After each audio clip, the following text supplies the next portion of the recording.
about data cleaning, the idea is that you need to pre-process your data before you can actually conduct your analysis and produce your outputs. And everything is handled in the cloud-based API. So you have to generate a set of cleaning rules that you send up, and then it'll process those cleaning rules. So I'm going to show you an example of, explain how that works, and then show you an example. So to start with, it's easy to grab a file and then get started. So we can grab the file here, and then we can actually view the file on this little quick viewer, and we can see what it is. So this is a non-clinical study where we have both male and female animals. And then I think there's 3 groups. So if we kind of scroll down, it looks like there's a 10 milligram group, a 30 milligram group, and a 100 milligram group. And then we have time and concentration, and then that's it. So this is what you might get and what you might start with for pharmacokinetics, and then you need to add a bunch of information to the file so that you can complete your analysis. And you also need to do BLQ handling. You need to put things in there for the outputs, such as proper labels and things like that. So that's all data cleaning activities. So the way it works is you have a set of rules that you add the rules in, and then those rules are processed in the fashion that they're added. So to add a rule, you just click right here on Add New Rule. And as you add it, you can look at the rules and then you can add them. So I'll quickly walk through. You can add a column. There's conditional rules. So it does something based on a condition, whether it's true or not. Arithmetic conversions, date standardizations. You can do a find and replace. Column mapping is a way to duplicate a column and give it a new name, and then you can do something to it. So this is really handy if, for example, you need to clean out some information or change values. Column mapping is very useful, for example, in concentration. Maybe in your concentration column, you have multiple BLQ text messages reported in that column, and then you want to standardize it to just one BLQ. Well, you could copy it to and map it to a new column, and then you could do find and replace in that column and replace them all with BLQ. You get a maximum value, so maybe you have a variable such as like creatinine clearance, and you want to cap it at a maximum of 150. Maybe you want to have a minimum value. You want to throw things below a certain numeric value to a minimum value. There's no replacement. We have time zero, where you can add time zero records. This is really useful when you don't have a pre-dose sample at, for example, a steady state, and you need to add that pre-dose sample. So this allows you to do that. We have 3 different BLQ handling rules. So setting all BLQs to a specific value, usually 0, setting values before and after Tmax, and then setting values before and after the first observation. We have duplication rules. So let's say you want to duplicate the 24-hour sample as the pre-dose sample or the 0 time sample. You can do that here. Data exclusion. This actually excludes data so that you don't include it in your analysis. So for example, if you had single dose and steady state data, and you also had trough samples in between. Well, you don't need the trough samples to calculate your PK for day 1 and for steady state, so you might want to exclude those from the calculations. So you'd use data exclusion. Data grouping is when you need to group data before you perform one of these rules above. And then we have some summaries. You can get the maximum value or the minimum value in a column. And we have some text processing that can be done. And finally, data sorting. This is useful at the very end to sort your data. So we also have an unknown rule. We can explain that later, but it just, if there's some, if it doesn't understand the rule when it imports data, it specifies it as an unknown rule. So in this data set, let's start with a simple one of adding a column. And we're going to add a time units column. So we just type in the description here. The description is just for you. You can see that it shows up over here on the left side so that you know what it is in the future. It's included in the JSON. So you can see here it says description, add time units, but it never shows up in the data set in any way. This is just information for you so that you know what you're doing. So now I have a new column name.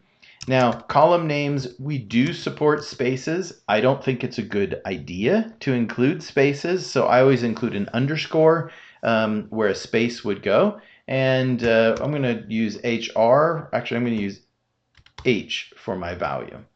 And so what this has done, I've entered here on this screen all the information. It's translated that to a JSON structure for me. This is the structure that Aplos NCA actually understands. So it understands this as a rule. And this is the JSON for this specific rule of adding a column. And now I can come here and change that to hours here, and I come back and you can see it's updated to hours here. So you can change it in either location and it translates it properly. Now, if you want to view the entire data cleaning JSON, you click this. And so we can see here, here's data cleaning, and it says there's some rules. There's an array of rules, but there's only one rule that's included right now. So it adds it in here. So let's go ahead and add two more columns, one for the dose units and then one for the concentration. I can just click on it twice and it's added two. So we'll go ahead and just do the same thing. So add dose units here. And this is milligrams. And then I will add another one, concentration units. And I'm going to abbreviate with conts. And this is nanograms per mil. So you can see there it's added these three things. If we go look at the overall rules, it now has three rules. It executes the rules in the order that they're presented.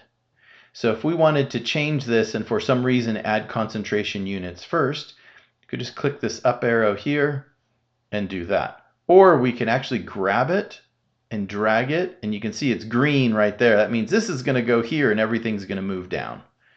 So we can choose which one that we actually want to be first. In this case, it doesn't matter too much. In subsequent ones, it might matter which one is going first. Okay, so we've added units to it. So let's see what actually happens. So this is the input data file is this, and it's going to generate this one called PK study 01 cleaned. And I'm going to do a 1 at the end so that we can see different versions of it. So we go ahead and we say clean the data. So it takes those instructions and it sends it up to the API, and then you can see it flashed up there really quickly that it processed successfully. So if we come over here to another tab that has the input data on it, oh, it just appeared even though I refreshed the screen, so let it refresh. There's that cleaned one, and we can actually look at the data. So this will just load it up in that same viewer that we had before. And we can scroll to the right and we can see it added concentration units, time units, and dose units for all of the data that's there. Okay, so, and it added concentration first, time units, and then dose units. If we actually switch it up and say, no, I want dose units to be added first. And I'm going to just change this to a 2. So that the file name will change and we can see it. If it's the same file name, it'll still register as a new file. It'll just have the same name. So that should have been executed. So I come over here and we can see the second one is there already. So we can look, and I think now we have dose units as the first rule that was performed. So the order in which the rules appear is the order in which the columns are going to appear, and it's also the order in which the data will, or the work will be done. So let's do a few more changes here. So we need to add a dose amount. Now remember I said there is a 10 milligram, a 30 milligram, and a 300 milligram. So there's multiple ways to do this. So I'm going to show you how to do it using a conditional rule. And this conditional rule is, so add dose values. Okay, so what we want to do, if we look at our data again, And this is the raw data, so there's no columns out here. You can see it says 10 milligrams in this dose column, 30 milligrams, and 100 milligrams. So the first thing we're going to do is say we're going to configure a condition, and we have an expression, and we're going to look in that dose column, and we're going to say, is it equal to, and this 10 milligram. So it's looking for this, and then I want to assign, and so I'm going to make a column called dose amount, and the value is going to be 10. So that's my first condition. If dose is equal to 10 milligrams, my dose amount is 10. So I'm going to collapse this one, and then I'm going to add another condition, and this other condition is going to check that dose column, and it's going to say, is it equal to, and then 30 milligrams. And then in that same dose amount column, it's going to put a number of 30. And we have to do one more, which is the 100 milligram. So again, search the dose column. Is it equal to 100 milligrams? Oops, I spelled that wrong. Okay, so we now have three conditions, and it's going to add for each condition, it's going to add either 10 milligrams or 10, a 30, or 100. So this is one way to do it. And so if we clean the data, I'll put a 3 over here just so we can make sure we're following. So it's already processed. Let's switch over here, and it's already there and refreshed. So we'll come over and we'll look at it. So it should be the very last column, and you can see it starts as, let me expand it a little. So it's 10 here. And we'll scroll down and we hit 30 milligrams. Let's find the very first one. There's 30 milligrams. It changes to 30 in dose amount. And there's the 100. Right there was 100 milligrams and went to 100. So that's one way to do it. Now let me show you another way that we can do that same thing is with the find and replace. So I'm going to add a column, and then I'm going to do 2 find and replaces. So I'm going to add a new column, and I'm going to call this add dose amount another way. And so we'll call this dose amount 2, and I'm going to put a value of 10 for everybody in there. So it's going to give a value of 10, and then I'm going to do a find and replace. Now I'm going to say I want to replace 30 milligram with 30 in dose amount 2. So my source column is that dose, and I'm looking for 30 milligrams. My destination column is dose amount 2, and I'm going to replace it with 30. And I'll do the same thing here. I'm actually going to I'll show you a little trick.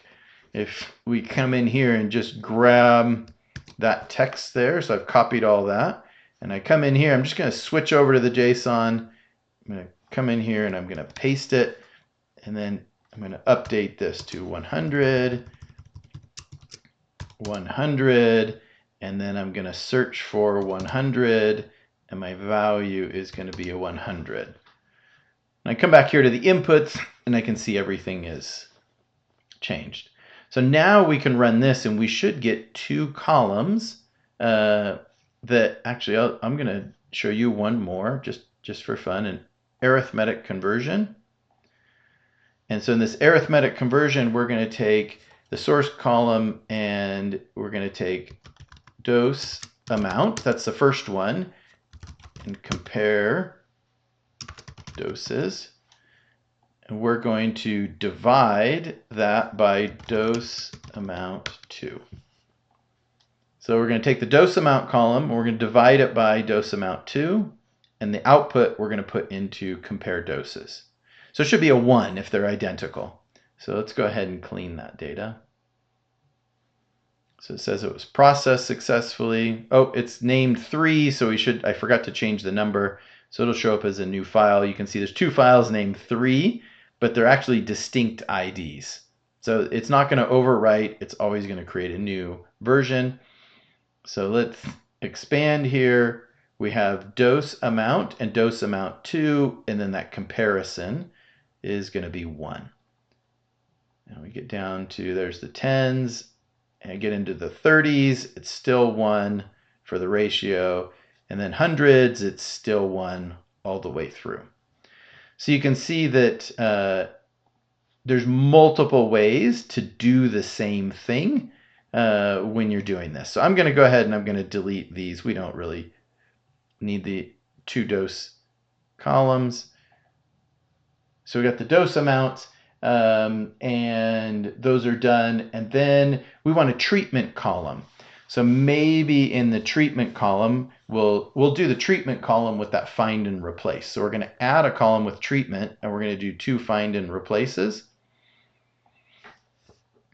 And so here, so add treatment description. And then we're going to say 10 milligram PO drug 1, 2, 3. Okay, so this is something that we may want to put in a plot or a table. And so we want it, nicely formatted for what we want. So this is what we want, and so just copy that here. Now I do a find and replace. So this is replace 30 milligrams with, actually I'm going to just change this to say update treatment column for 30 milligram. And so it's going to search the dose, and it's going to look for 30 milligrams. And it's going to go to the treatment column, and it's going to replace this with 30. And let's double check that that's the right column name. Yep, treatment and treatment. And then we'll use that trick again to copy this text for the next find and replace. So I copied it, just come over here and I paste it in. And let's see, I'm going to edit it on this side. So I want to look for 100 milligram, and then I want to replace that with 100 milligram, and then I'm going to update the comments here. So now I have a treatment. So I've added my units, I've added my doses to numeric so I can use them for analysis, and now I'm ready to do my BLQ handling. So BLQ handling, again, there's 3 options, and I'll show you all 3 of those. So just add each of those, and then I can come in here. So I'm going to set all BLQ values to 0 for plots and tables. So now we have our grouping column. So you can group by as many things as you need to get a unique profile. In this case, each animal is unique, but I'm going to put the group in there as well. You can put as many as you need. Then you select your time column and your existing concentration column. So this is the one that has the text in it. So I'm going to call this PK level 1.